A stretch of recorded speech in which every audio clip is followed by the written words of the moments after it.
10⁹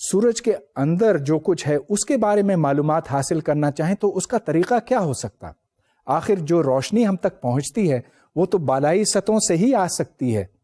جیسا کہ میں نے آپ کو بتایا، ایک فوٹون جب کور میں سے نکلتا ہے تو اس کو سطح تک آنے میں 1,70,000 سال لگ جاتے ہیں. مگر ایک اور پارٹیکل ہے جو ہمیں معلومات پہنچاتا ہے سورج کے اندر اس کے اندرونی حصوں کے بارے میں، اور وہ ہے نیوٹرینو. نیوٹرینو صرف 2.1 سیکنڈ میں کور سے سطح تک پہنچ جاتا ہے اور پھر وہ خلا میں سے گزرتا ہوا بالآخر زمین پر پہنچتا ہے.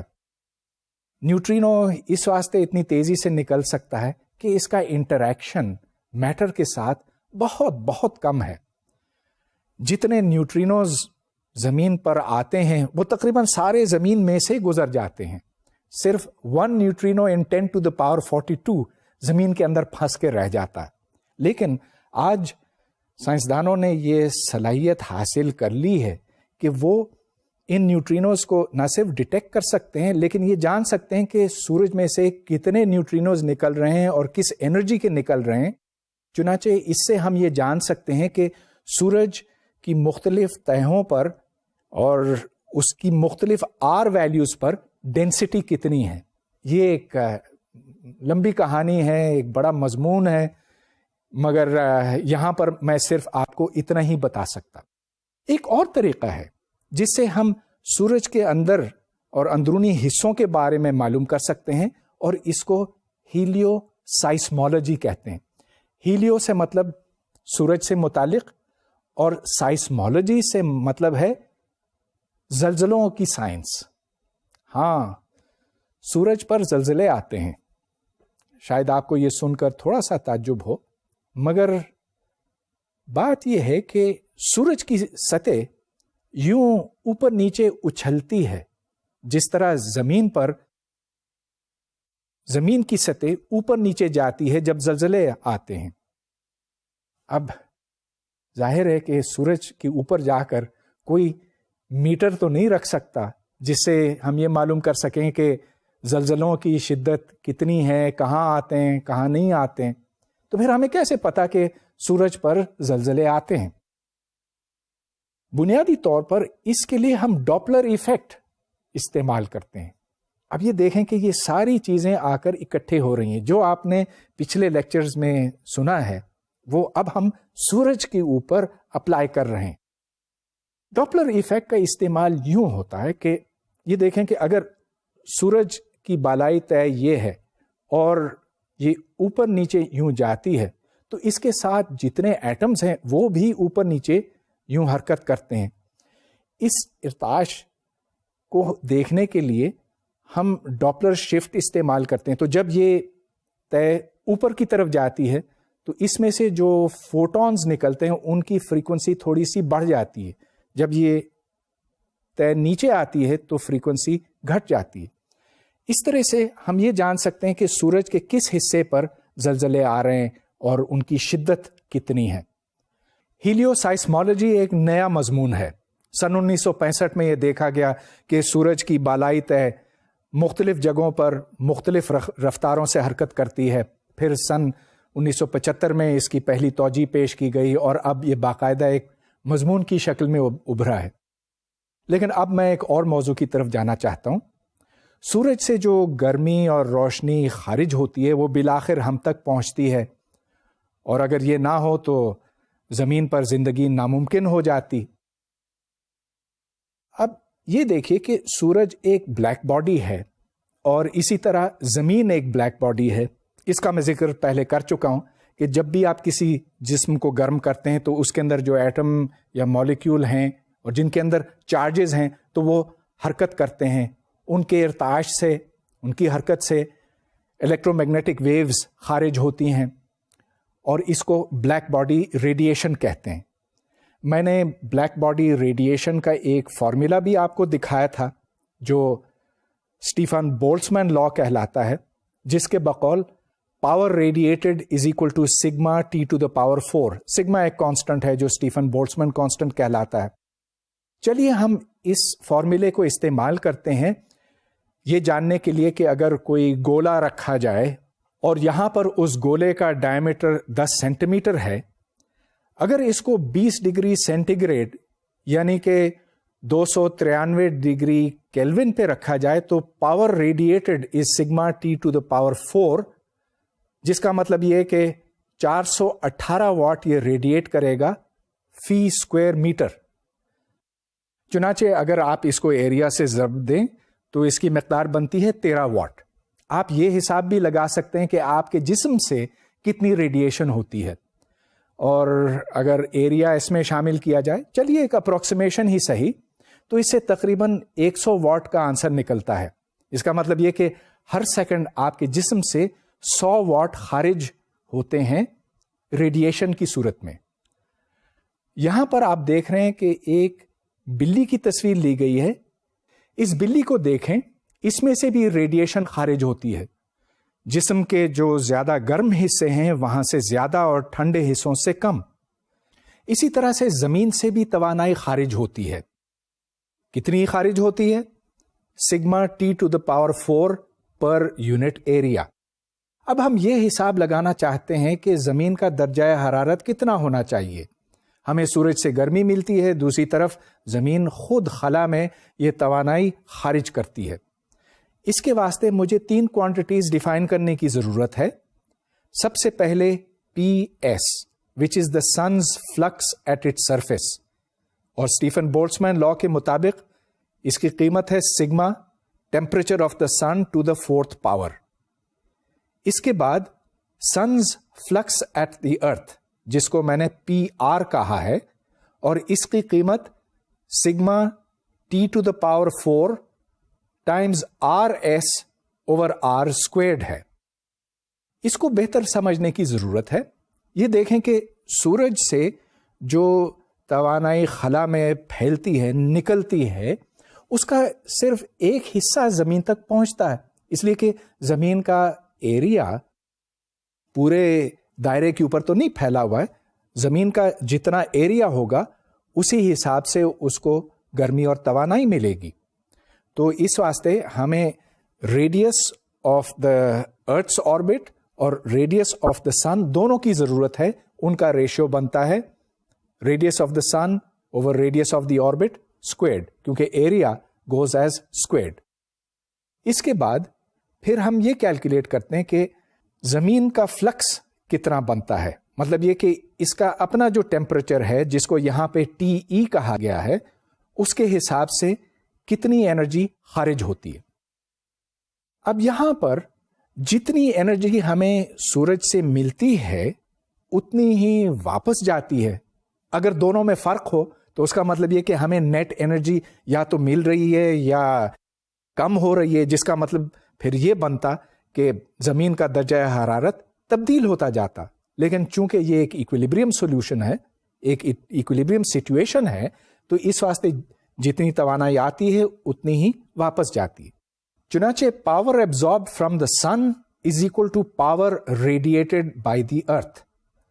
سورج سے جتنی ریڈیشن ہمیں ملتی ہے اس کی مقدار ہے پی آر، گویا کہ sun's flux at the earth multiplied by the area pi radius of earth squared.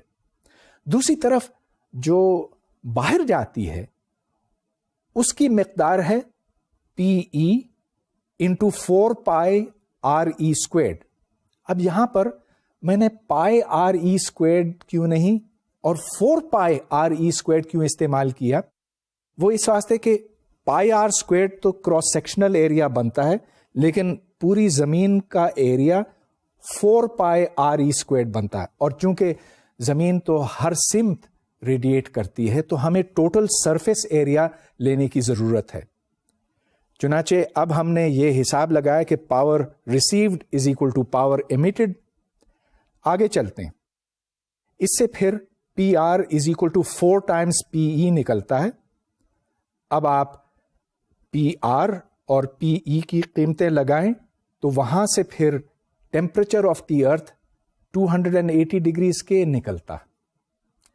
اب 280 ڈگریز کے کوئی برا حساب نہیں ہے، حالانکہ ہم نے ایک بڑی سادہ قسم کی کیلکولیشن کی، لیکن یہ بالکل ٹھیک بھی نہیں ہے. سورج سے آنے والی گرمی کا تقریباً 30% تو ہماری فضا سے ریفلیکٹ ہو کر واپس چلا جاتا ہے، اور حقیقت یہ ہے کہ زمین کا ایوریج سرفیس ٹیمپریچر 290 ڈگری کے ہے، جس کا مطلب ہے کہ تقریباً 13 ڈگری سینٹی گریڈ. اب یہاں پر یہ ظاہر ہوتا ہے کہ فضا کا ایک بڑا اہم رول ہے. اب اس کو ہم بہتر سمجھنا چاہتے ہیں کیونکہ اس کا تعلق پھر گلوبل وارمنگ کے ساتھ بنتا ہے، جو آج ایک بہت بڑے مسئلے کے طور پر ابھر کے آیا ہے. سورج سے آنے والی گرمی زمین پر جب داخل ہو جاتی تو گرمی پیدا کرتی ہے، لیکن جب یہ گرمی باہر جانے کی کوشش کرتی ہے تو فضا میں اب گیسیں شامل ہو گئی ہیں، خصوصاً کاربن ڈائی آکسائڈ، جو اس کو واپس جانے سے روکتی ہیں. ہاں، کاربن ڈائی آکسائڈ تو ہمیشہ سے تھی، لیکن چونکہ اب گاڑیوں سے اور فیکٹریوں سے یہ دھواں اٹھتا ہے اور اس دھوئیں میں کاربن ڈائی آکسائڈ کی بہت بڑی مقدار ہوتی ہے، اس واسطے اب اس ریڈیشن کو باہر جانے میں دشواری ہوتی ہے. چنانچہ زمین کا عمومی درجہ حرارت بڑھتا چلا جا رہا ہے. اب کاربن ڈائی آکسائڈ کو ایک گرین ہاؤس وارمنگ گیس کہا جاتا ہے. اس کی وجہ کیا ہے؟ بنیادی بات یہاں پر یہ ہے کہ ہر مالیکیول کے اپنے وائبریشنز ہوتے ہیں. تو اگر آپ کاربن ڈائی آکسائڈ کو دیکھیں تو یہ کئی مختلف طرح سے ارتعاش کر سکتا ہے، وائبریٹ کر سکتا ہے. جب میں نے کوانٹم میکینکس کی بات آپ کے ساتھ کی تھی تو میں نے آپ کو بتایا تھا کہ ہر کوانٹم سسٹم میں مخصوص لیولز ہوتے ہیں. یا تو آپ کرسی پر بیٹھ سکتے ہیں یا کھڑے ہو سکتے ہیں، آپ آدھا بیٹھ نہیں سکتے.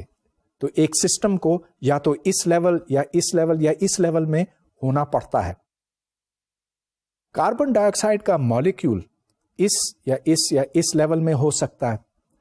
اب مسئلہ یہ ہے کہ جب زمین سے ریڈیشن اوپر جانے کی کوشش کرتی تو یہ کاربن ڈائی آکسائڈ کے مالیکیولز کو ایکسائٹ کرتی ہے، اور اس کی وجہ سے کاربن ڈائی آکسائڈ کا مالیکیول اس گرمی کو جذب کر لیتا ہے. کاربن ڈائی آکسائڈ کے علاوہ میتھین گیس، میتھین آپ کو یاد ہوگا CH4 ہے، یہ بھی ایک گرین ہاؤس وارمنگ گیس کہلاتی ہے، کیونکہ اس کی مولیکولر وائبریشنز بھی اسی رینج میں آتی ہیں. تو میں اس بات کو دہراتا ہوں کہ جو ریڈیشن زمین سے نکلتی ہیں ان کا ایک فریکوینسی اسپیکٹرم ہے. اس فریکوینسی اسپیکٹرم میں اگر مالیکیولز موجود ہوں جو اس ریڈیشن کو جذب کر سکیں تو پھر وہ ریڈیشن خلا میں لوٹتی نہیں ہے، ادھر ہی ٹھہر جاتی ہے، اور اس کے نتیجے میں زمین کا درجہ حرارت بڑھتا جاتا ہے. اب ایک اندازے کے مطابق اگلے 50 یا 100 سال میں 5 سے لے کر 10 ڈگریز سینٹی گریڈ کا اضافہ ہوگا. اگر ایسا ہوا اور اگر انسانوں نے کاربن ڈائی آکسائڈ کی مقدار کے اوپر قابو نہیں پایا تو پھر زمین کے لیے بہت خطرناک ثابت ہوگا، کیونکہ جہاں شمالی اور جنوبی قطب پر برف کے تودے ہیں وہ پگھلتے چلے جائیں گے. جب وہ گلیشیئر پگھلیں گے تو اس سے سمندر کی سطح اوپر اٹھتی چلی جائے گی. اور اگر ہمیں اپنے اس سیارے کو بچانا ہے تو کاربن ڈائی آکسائڈ پر خاص طور پر اور میتھین پر بھی قابو پانا ہوگا. اب میں ایک اور موضوع کی طرف آتا ہوں. کیا سورج ہمیشہ تک رہے گا یا یہ بھی کسی دن ختم ہو جائے گا؟ چلیے، ایک طرح سے تو میں نے آپ کو جواب دے ہی دیا ہے کہ چونکہ یہ ہائیڈروجن کنزیوم کرتا ہے، خرچ کرتا ہے، اس واسطے بالآخر اس کا ایندھن تو ختم ہو جائے گا. اور جب یہ ایندھن ختم ہو جائے گا تو ظاہر ہے کہ اس میں فیوژن ریئیکشنز ختم ہو جائیں گے. اب میں نے آپ کو کچھ وقت پہلے یہ بتایا تھا کہ ہائیڈروجن فیوژن کے لیے ہمیں تقریباً 8 ملین ڈگریز کے کی ضرورت ہے، اور 8 ملین ڈگریز کے صرف سورج کے کور میں پایا جاتا ہے. آج سے تقریباً 5 ارب سال بعد ہائیڈروجن تقریباً ختم ہو چکی ہوگی. اس کی بہت ہی معمولی مقدار رہے گی کیونکہ اس کا بیشتر حصہ ہیلیم میں تبدیل ہو چکا ہے. اس کے نتیجے میں کور بجائے سورج کے مرکز میں ہونے کے اب یہ باہر کی طرف آ گیا. جو فیوژن ری ایکشن ہے وہ صرف کور ہی میں ہوتا ہے جہاں درجہ حرارت 8 ملین ڈگریز کے لگ بھگ ہو. سورج کا بڑا حصہ اب ہیلیم بن چکا ہے اور اب جو بالائی حصہ ہے وہیں پر تھوڑی بہت ریئیکشنز، فیوژن ریئیکشنز ہوتی ہیں. کچھ وقت کے بعد یہ بھی ختم ہو جائے گا. اب اس کے نتیجے میں جو درجہ حرارت میں کمی آئے گی اس سے سورج کی ساخت بالکل ہی بدل جائے گی. یہ دیکھیں کہ جیسا کہ میں نے آپ کو پہلے بتایا تھا، سورج کے اندر 2 بیسک فورسز ہیں. ایک فورس وہ جو اس کو سکیڑنے کی کوشش کرتی ہے، کشش ثقل. دوسری طرف وہ قوت جو اس کو باہر کی طرف لے جاتی ہے، مطلب یہ کہ اس کو پھیلانے کی کوشش کرتی ہے. ان کا توازن جب بگڑ جاتا ہے تو پھر تبدیلیاں آتی ہیں، لازماً آئیں گی. اگرچہ ہم 5 بلین سال بعد یہاں نہیں ہوں گے، لیکن ہم یقین سے کہہ سکتے ہیں کہ اس وقت گیس کا دباؤ اتنا نہیں ہوگا کہ وہ کشش ثقل کو روک سکے. چنانچہ اب سورج سکڑنے لگے گا. وہ یوں سکڑے گا کہ اب ڈینسٹی کور میں اس قدر بڑھ جائے گی کہ وہاں ہیلیم کے ایٹمز آپس میں ٹکرانے لگیں گے. جب میں نے آپ سے فیوژن کی بات کی تھی تو میں نے آپ کو یہ بتایا تھا کہ ہاں، ہائیڈروجن اور ہائیڈروجن آپس میں فیوز ہو کر توانائی پیدا کرتے ہیں، اور یہ بھی بتایا تھا کہ ہیلیم اور ہیلیم کے نیوکلیائی بھی آپس میں ٹکرا کر فیوز ہو سکتے ہیں، لیکن اس کے لیے زیادہ ٹیمپریچر اور پریشر کی ضرورت ہے. اور اب یہ کیفیت ضرور پیدا ہوگی، کیونکہ جیسے جیسے یہ سورج اب سکڑتا جائے گا ویسے ویسے ادھر درجہ حرارت اب بڑھتی جائے گی، پریشر بڑھتا جائے گا، اور اب فیوژن کا عمل ہیلیم سے شروع ہو چکا ہوگا. تو اس کو 3 ہیلیم پروسیس کہتے ہیں. So helium plus helium plus helium goes into carbon 12، اور اس کے نتیجے میں اب سورج کو ایک نئی زندگی ملے گی، مگر یہ پہلے سے بالکل مختلف ہوگی، کیونکہ اب سورج بجائے اس کے کہ وہ سکڑتا چلا جائے، اب وہ پھیلتا چلا جائے گا. اس کو ریڈ جائنٹ فیز کہتے ہیں. ریڈ جائنٹ فیز میں سورج کا سائز موجودہ سائز سے 100 گنا زیادہ ہوگا. مطلب یہ کہ یہ 100 گنا پھیل چکا ہوگا، اور اس میں جو نزدیکی سیارے ہیں وہ بھی اس کی گرفت میں آ جائیں گے، اس میں گر کر تباہ ہو جائیں گے. یہ بھی ہمیشہ تک نہیں ہوگا، اس واسطے کہ ہیلیم کو بھی ختم ہونا ہے. اب کاربن 12 جلنے لگے گا، لیکن کاربن 12 کے جلنے سے ایک اور کیفیت پیدا ہوگی. کاربن 12 کی فیوژن کے لیے ہمیں اور زیادہ ٹیمپریچر چاہیے، لیکن اب اس کے نتیجے میں یہ ایک سپر جائنٹ فیز میں چلا جائے گا، اور وہ اس سے بھی 100 یا اس سے زیادہ 200-300 گنا بڑا ہوگا. اس کو سپر جائنٹ فیز کہتے ہیں. اور آخر میں کیا ہوگا؟ آخر سے مراد یہ کہ جب کاربن 12 بھی ختم ہو جائے گی، اب ایک نیا فیز شروع ہوتا، اور اس کو وائٹ ڈوارف فیز کہتے ہیں. اب چونکہ اب یہ اس کی نیوکلیئر فزکس بڑی کمپلیکیٹڈ ہے، لیکن اب چونکہ پریشر اتنا نہیں ہے کہ وہ کشش ثقل کو روک سکے، تو اب یہ سورج سکڑتا چلا جائے گا، سکڑتا چلا جائے گا، اور صرف جب یہ زمین کے قطر کے برابر ہوگا تب یہ رکے گا، اور اس وقت اس کو وائٹ ڈوارف کہیں گے. اور اس وقت اس کی کثافت اتنی زیادہ ہوگی کہ اگر آپ اس میں سے ایک اتنا سا گیند برابر کا مادہ نکالیں تو اس کا وزن تقریباً زمین کے برابر ہوگا. اس کو وائٹ ڈوارف کہتے ہیں. اس کی تفصیل میں یہاں نہیں بتا سکتا، لیکن اس طرح کی مثالیں ہمیں آسمان میں بہت دکھائی دیتی ہیں. مثال کے طور پر ایک ستارہ ہے جو سیریس بی کہلاتا ہے. اس کی تصویر آپ کے سامنے ہے. اس کا ایک ساتھی ستارہ ہے جو سیریس اے ہے. سیریس بی وائٹ ڈوارف ہے، اور یہ آپ دیکھ رہے ہیں کہ سیریس اے کے مقابلے میں بہت چھوٹا ہے. ستاروں کا آخری انجام اس سے بھی مختلف ہو سکتا ہے. اب جو بھاری ستارے ہیں، ہمارا سورج نہیں، لیکن جو اس سے کئی گنا بھاری ہیں،